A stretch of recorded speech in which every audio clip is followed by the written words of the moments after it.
Selamat datang, Mystikus Channel.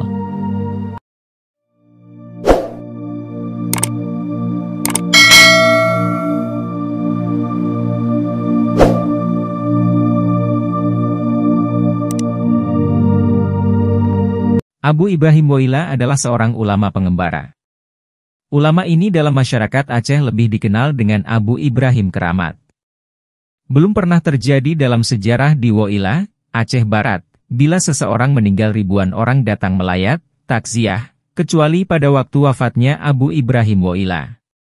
Selama hampir 30 hari meninggalnya Abu Ibrahim Woila, masyarakat Aceh berduyun-duyun datang melayat ke Kampung Pasi Aceh, Kecamatan Woila Induk, Aceh Barat sebagai tempat peristirahatan terakhir Abu Ibrahim Woila. Selama 30 hari itu ribuan orang setiap hari tak kunjung henti datang menyampaikan duka cita mendalam atas wafatnya Abu Ibrahim Woila. Sehingga pihak keluarga menyediakan 400 kotak air aqua gelas dan 3 ekor lembu setiap hari dari sumbangan mantan Gubernur Aceh Irwandi Yusuf untuk menjamu tamu yang datang silih berganti ke tempat wafatnya Abu Ibrahim Woila. Begitulah pengaruh keulamaan Abu Ibrahim Woila dalam pandangan masyarakat Aceh, terutama di wilayah Aceh Barat dan Aceh Selatan. Abu Ibrahim Woila yang bernama lengkap Teungku Ibrahim bin Teungku Sulaiman bin Teungku Husein dilahirkan di Kampung Pasi Aceh, Kecamatan Woila, Kabupaten Aceh Barat pada tahun 1919 Masehi.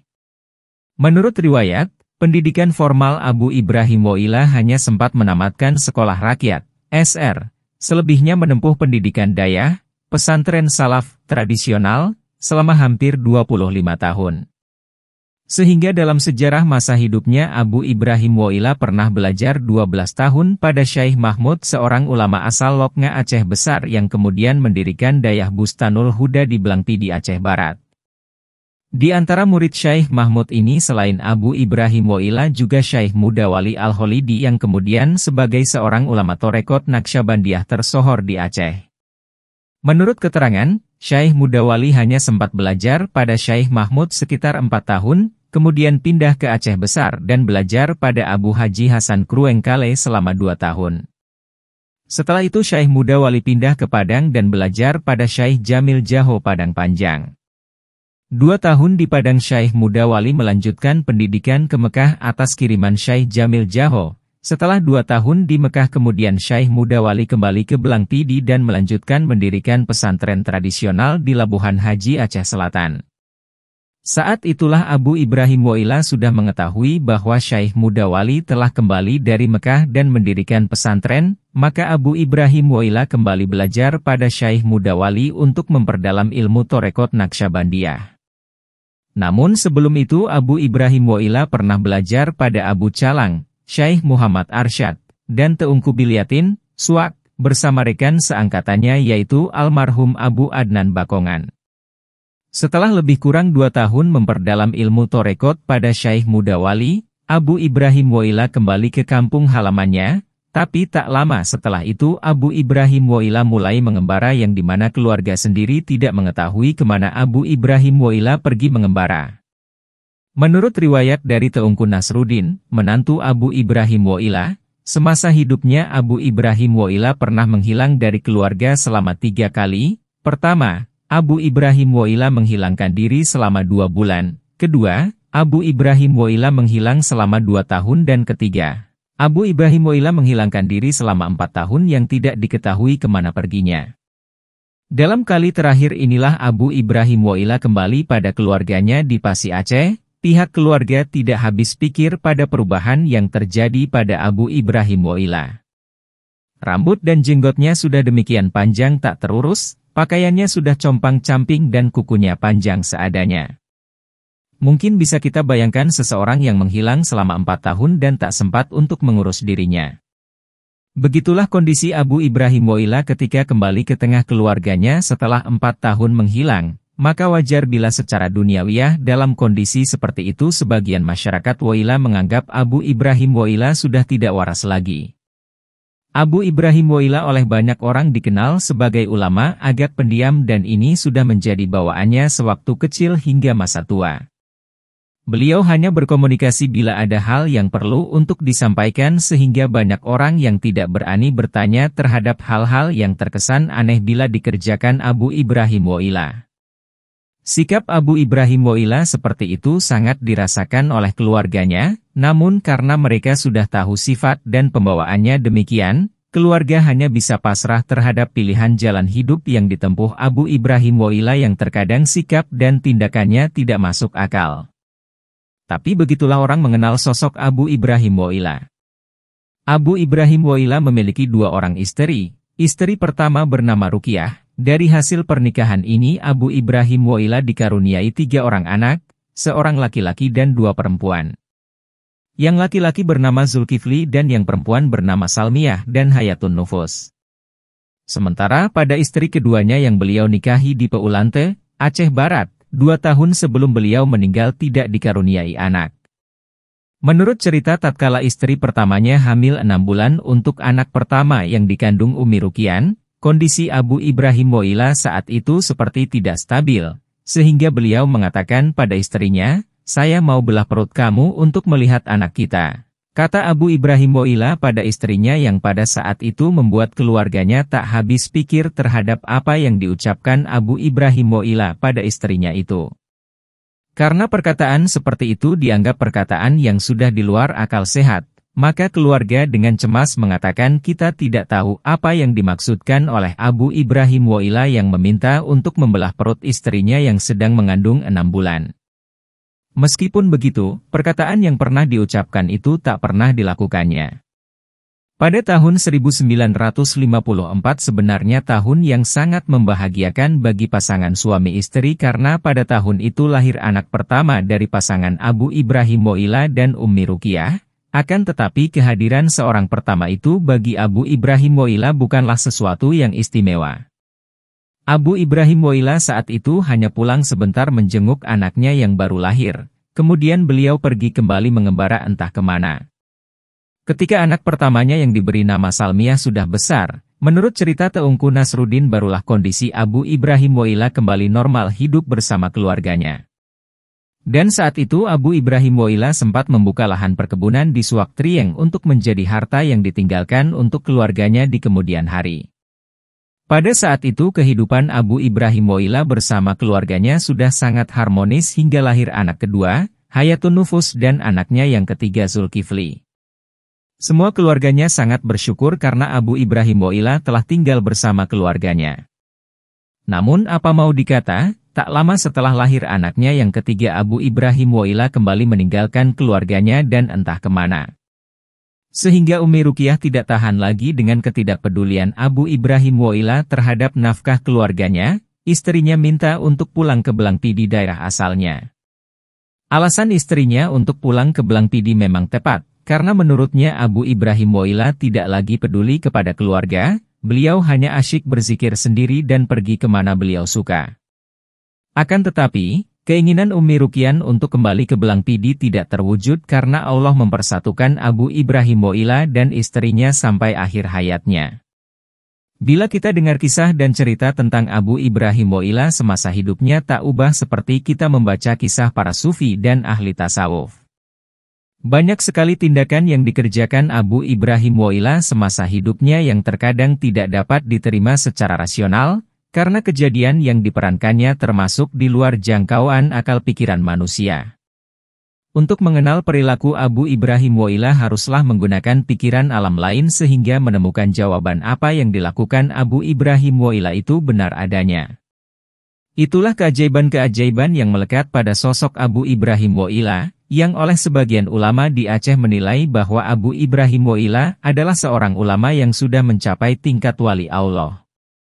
Hal itu diakui Teungku Nasruddin, memang banyak sekali laporan masyarakat yang diterima keluarga menceritakan seputar keajaiban kehidupan Abu Ibrahim Woila. Hal ini terbukti semasa hidupnya Abu Ibrahim Woila selalu mendatangi tempat-tempat di mana umat selalu dalam kesusahan, kegelisahan dan musibah beliau selalu ada di tengah-tengah masyarakat itu. Namun orang sulit memahami maksud dan tujuan Abu Ibrahim Woila untuk apa beliau mendatangi tempat-tempat seperti itu, karena kedatangannya tidak membawa pesan atau amanah apapun bagi masyarakat yang didatanginya. Abu Ibrahim Woila hanya datang berdoa di tempat-tempat yang ia datangi, tutur Teungku Nasruddin.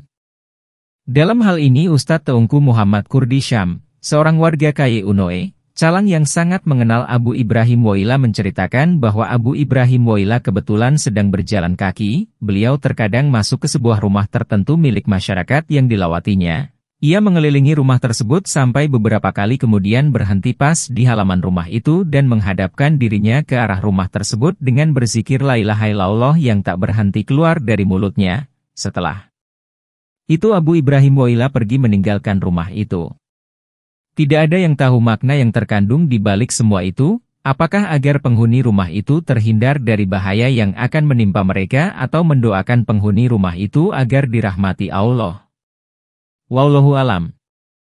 Menurut Teungku Nasruddin, dilihat dari kehidupannya, Abu Ibrahim Woila sepertinya tidak lagi membutuhkan hal-hal yang bersifat duniawi. Ia mencontohkan, kalau misalnya Abu Ibrahim Woila memiliki uang tersebut bisa habis dalam sekejap mata dibagikan kepada orang yang membutuhkan dan biasanya Abu Ibrahim Woila membagikan uang itu kepada anak-anak dalam jumlah yang tidak diperhitungkan, sama seperti amalan Rasulullah. Begitulah kehidupan Abu Ibrahim Woila dalam kehidupan sehari-hari. Keajaiban lain yang membuat masyarakat tak habis pikir dan bertanya-tanya adalah soal kecepatan beliau melakukan perjalanan kaki yang ternyata lebih cepat dari kendaraan bermesin.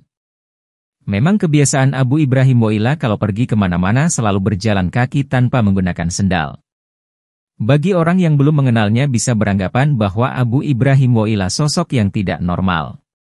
Karena di samping penampilannya yang tidak rapi, mulutnya terus komat-kamit mengucapkan zikir sambil jalan. Teungku Muhammad Kurdi Syam menceritakan suatu ketika Abu Ibrahim Woila sedang jalan kaki di Teunom menuju Meulaboh, perjalanan yang memakan waktu 1 atau 2 jam dengan kendaraan bermotor. Yang anehnya Abu Ibrahim Woila ternyata duluan sampai di Meulaboh, padahal yang punya mobil tadi tahu bahwa tidak ada kendaraan lain yang mendahului mobilnya. Kejadian ini bukan sekali 2 kali terjadi, malah bagi masyarakat di pantai barat yang sudah menganggap itulah kelebihan sosok ulama keramat Abu Ibrahim Woila yang luar biasa tidak sanggup dinalar oleh pikiran orang biasa. Karena tak heran kalau Abu Ibrahim Woila berada seperti di pasar, misalnya semua pedagang di pasar itu berharap agar Abu Ibrahim Woila dapat singgah di toko mereka, karena mereka ingin mendapatkan berkah Allah melalui perantaraan Abu Ibrahim Woila. Namun tidak segampang itu karena Abu Ibrahim Woila punya pilihan sendiri untuk mampir di suatu tempat. Seperti yang diceritakan Teungku Muhammad Kurdi Syam, suatu waktu Abu Ibrahim Woila sedang berada di Lamno Aceh Jaya lalu bertemu dengan seseorang yang bernama Samsul Bahri yang sedang bekerja di Abah Awe. Saat itu kebetulan Abu Ibrahim Woila membawa 2 potong lemang. Ketika mampir di situ Abu Ibrahim Woila meminta sedikit air. Setelah air itu diberikan Samsul lalu Abu Ibrahim Woila memberikan 2 potong lemang tersebut kepada Samsul tapi Samsul menolaknya karena menurut Samsul bahwa lemang tersebut adalah sedekah orang yang diberikan kepada Abu Ibrahim Woila. Karena tidak mau diterima Samsul, lemang itu dibuang Abu Ibrahim Woila yang tak jauh dari tempat duduknya. Spontan saja Samsul tercengang dengan tindakan Abu yang membuang lemang begitu saja. Karena merasa bersalah lalu Samsul ingin mengambil lemang yang sudah dibuang tersebut, namun sayang, ketika mau diambil lemang itu hilang secara tiba-tiba. Dalam kejadian lain, Teungku Nasruddin menceritakan suatu ketika, sebelum Teungku Nasruddin menjadi menantu Abu Ibrahim Woila, tiba-tiba subuh pagi Abu Ibrahim Woila datang ke alma maternya ke pesantren Syekh Mahmud, kaki Abu Ibrahim Woila kelihatan sedikit pincang sebelah kalau beliau berjalan. Kedatangan Abu Ibrahim Woila disambut Teungku Nasruddin dan teman-teman sepengajian lainnya. Lalu Abu meminta sedikit nasi untuk sarapan pagi. Nasinya ada, tapi tidak ada lauk pauk apa-apa Abu, kata Teungku Nasruddin. Enggak apa-apa, saya makan pakai telur saja, coba lihat dulu di dapur mungkin masih ada 1 telur tersisa, jawab Abu Ibrahim Woila, lalu Teungku Nasruddin menuju ke dapur. Ternyata di tempat yang biasa ia simpan telur terdapat 1 butir telur, padahal seingatnya tidak ada sisa telur lagi karena sudah habis dimakan. Lantas sambil menyuguhkan nasi kepada Abu Ibrahim Woila, Teungku Nasruddin bertanya, kenapa dengan kaki Abu? Abu menjawab, saya baru pulang dari Bukit Kof, Mekah, di sana banyak sekali tokonya tapi tidak ada penjualnya. Namun kalau kita ingin membeli sesuatu kita harus membayar di mesin, kalau tidak kita bayar kita akan ditangkap polisi, Abu meneruskan, setelah saya belanja di toko-toko itu lalu saya naik kereta api dan sangat cepat larinya, karena saya takut duduk dalam kereta api itu, maka saya lompat dan terjatuh hingga membuat kaki saya sedikit terkilir. Makanya saya agak pincang, tapi sebentar lagi juga sembuh. Kejadian serupa juga dialami oleh keluarga dekat Abu Ibrahim Woila sendiri. Suatu hari Abu mengunjungi salah seorang saudaranya untuk meminta sedikit nasi dengan lauk sambal udang belimbing, lalu tuan rumah itu mengatakan pada istrinya untuk menyiapkan nasi dengan sambal udang belimbing untuk Abu Ibrahim Woila. Tapi istrinya memberitahu bahwa pohon belimbingnya tidak lagi berbuah. Baru kemarin sore saya lihat pohon belimbingnya lagi tidak ada buahnya, kata sang istri pada suaminya. Tapi suaminya terus mendesak istrinya, coba kamu lihat dulu, kadang ada barang 2-3 buah sudah cukup untuk makan Abu, katanya.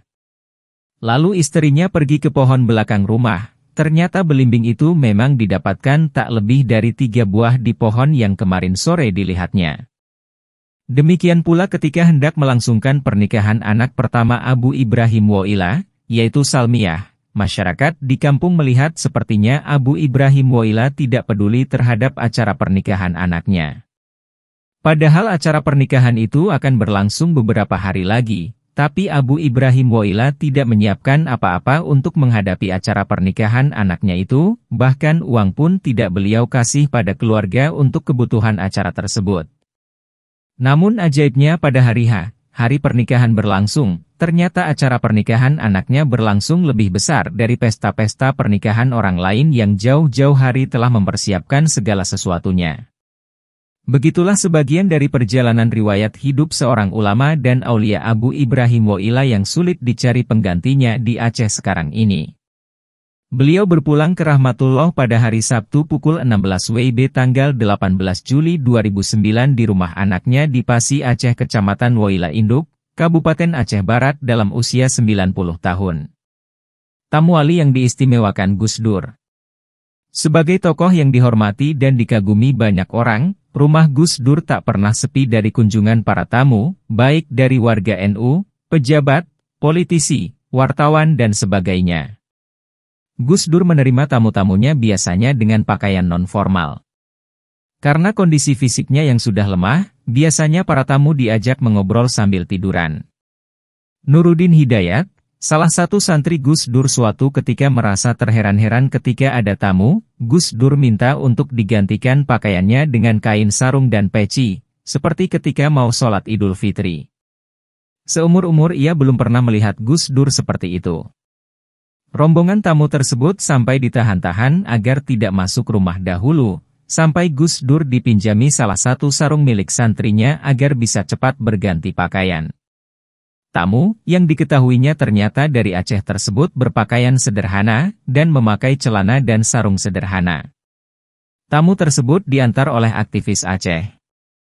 Perilaku Gus Dur dan tamunya juga aneh. Setelah keduanya bersalaman, Gus Dur pun duduk di karpet, demikian pula tamunya, tetapi tak ada obrolan di antara keduanya. Gus Dur tidur, tamunya juga tidur, suasana menjadi sunyi yang berlangsung sekitar 15 menit. Setelah sang tamu bangun, ia langsung pamit pulang, tak ada pembicaraan. Udin, panggilan akrab Nuruddin, karena merasa penasaran, segera setelah tamu pergi bertanya kepada Gus Dur. Udin, Gus, nggak biasanya menerima tamu seperti ini. Gus Dur, itu wali. Udin, apa ada wali seperti itu selain beliau di Indonesia? Gus Dur, tidak ada, adanya di Sudan. Orang yang sangat dihormati Gus Dur tersebut ternyata adalah almarhum Teungku Ibrahim Woila, seorang wali dari Woila Aceh Barat. Tokoh ini merupakan orang yang sangat dihormati di Aceh. Masyarakat Aceh memanggilnya Teungku Ibrahim Woila, dan percaya bahwa ia sering menunaikan sholat Jumat di Mekah dan kembali pada hari itu juga. Menurut cerita, masyarakat di sana, dia bisa berjalan cepat dan lebih cepat dari mobil. Dia jarang naik bus, tapi lebih senang berjalan kaki. Ia juga dipercaya bisa menghilang. Teungku Ibrahim Woila juga bisa mengetahui perilaku seseorang dan sering sekali orang yang menemui beliau dibacakan kesalahannya untuk diperbaiki. Sebelum terjadinya tsunami, Syekh Teungku Abu Ibrahim yang pernah mengatakan, air laut bakal naik sampai setinggi pohon kelapa, terbukti tsunami. Posisi tidur Abu yang dianggap aneh, melengkung meukewian, dan dari ucapannya beliau merasa sedih melihat manusia banyak seperti hewan serta mengatakan dunia ini sudah semakin sempit dan masih banyak cerita gaib yang menjadikan ulama karismatik ini selalu dicari-cari hanya untuk dimintai berkahnya. Tokoh karismatik ini meninggal 18 Juli 2009 dalam usia 90 tahun di kediamannya di Desa Pasi Aceh Kecamatan Woila Kabupaten Aceh Barat dan dikebumikan tak jauh dari rumahnya. Ribuan pelayat memberinya penghormatan terakhir. Jika Anda menyukai Mistikus Channel silahkan like, komen, share, subscribe, dan nyalakan tanda lonceng untuk mengikuti update terbaru. Terima kasih.